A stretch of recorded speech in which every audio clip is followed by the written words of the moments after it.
तो आज हम सुनाते हैं आपको चौथ माता की कहानी, तिलचौथ माता की। किसी शहर में एक सेठ सेठानी रहते थे।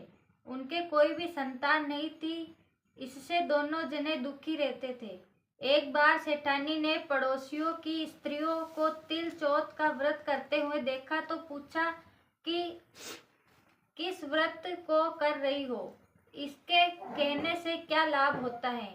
औरतें बोली कि यह चौथ माता का व्रत है, इसके करने से धन वैभव पुत्र सुहाग आदि सब कुछ प्राप्त होता है, घर में सुख शांति का वास होता है। तब सेठानी बोली कि यदि मेरे पुत्र हो जावे तो मैं चौथ माता का व्रत करके 1.25 किलो तिल कुट्टा चढ़ाऊंगी। बाद में वह गर्भवती हो गई, तब भी भोग नहीं चढ़ाया और चौथ माता के से बोली कि हे चौथ माता, यदि मेरे पुत्र हो जावे तो मैं 2.5 किलो का तिल कुट्टा चढ़ाऊंगी। गौरी पुत्र गणेश व चौथ माता की कृपा से उसको पुत्र रत्न की प्राप्ति हुई, पर उसने तिल कुट्टे का भोग नहीं लगाया। फिर जब वह लड़का बड़ा हुआ तो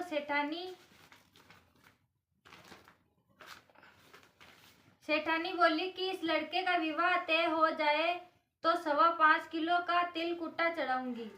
भगवान गजानन व तिलचौथ माता की कृपा व मेहरबानी से उसके पुत्र की सगाई अच्छे कुल की कन्या से हो गई और लगन मंडप में फेरे होने लगे। लेकिन भाग्यवश सेठानी फिर भी चौथ माता के तिल कुट्टे का भोग लगाना भूल गई। तब चौथ माता व श्री भगवान गणेश उस पर कुपित हो गए। अभी फेरों के वक्त में 3 ही फेरे हुए कि चौथ माता अपना कोप दिखाती हुई आई व दूल्हे राजा का अपहरण करके ले गई और गांव के बाहर पीपल के पेड़ पर छिपा दिया।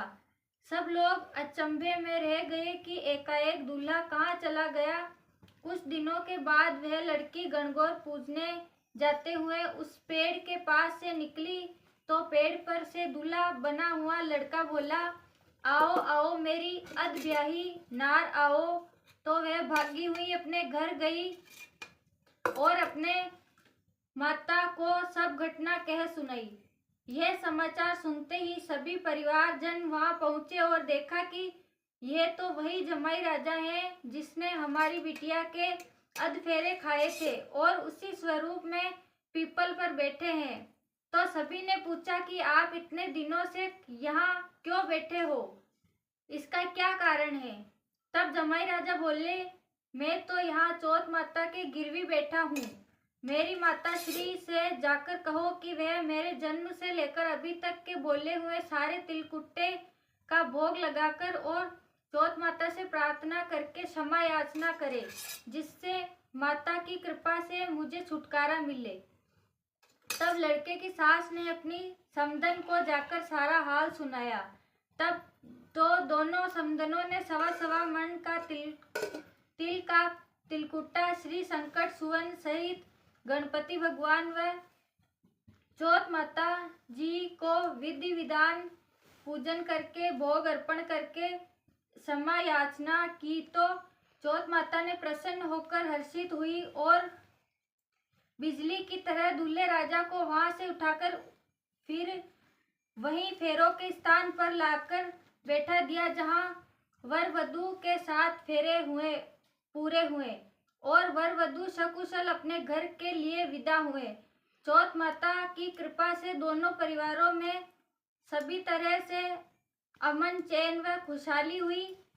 हे चौथ माता, जैसा उस लड़के के साथ हुआ वैसा किसी के साथ न हो और कोई भी नर नारी भगवान के प्रसाद को चढ़ाना कभी न भूले। बोलो श्री गणेश भगवान व तिलचौथ माता की जय हो। अब गणेश जी प्राण